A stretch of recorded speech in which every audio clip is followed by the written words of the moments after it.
ମୁଁ ତ ଖାଇଦେଲି। ମୋ ପାଖରେ ଦିଟା ବିରିୟାନୀର ପଇସା ନାହିଁ। ଗୋଟେ ବିରିୟାନୀର ପଇସା ଅଛି। ଆଉ ଗୋଟେ ବିରିୟାନୀର ପଇସା କେମିତି ଦବା? ମୋ ଘରେ ତ ପଇସା ନାହିଁ। କଣ କରିବା? ହଁ ଗୋଟେ ଆଇଡିଆ ହେଲା। ଶୁଣ ମୋ ବିରିୟାନୀର ପଇସାଟା ଅଛି ସେ ବିରିୟାନୀର ପଇସାଟା ଦେଇଦବା। ଆଉ ଯୋଉ ତମ ବିରିୟାନୀ ପଇସାଟା କଣ କରିବା ନା କହିବା ଗୋଟେ ପଥର ବାହାରିଲା ଯାଉଛି ଓନରକୁ ଡାକି ନିଅନ୍ତୁ। ତମେ ପଥରଟା ଆଣି ଖୋଜିକି ରଖିଦିଅ ଏଇଠି ହେଲା। ହଉ ଯା ଯା ଯା।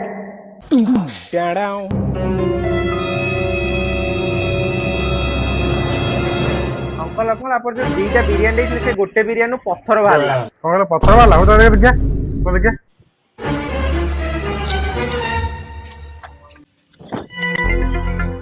ଏଇ ଦେଖନ୍ତୁ ଅଙ୍କଲ ପଥର ବାହାରିଛି। ଆଚ୍ଛା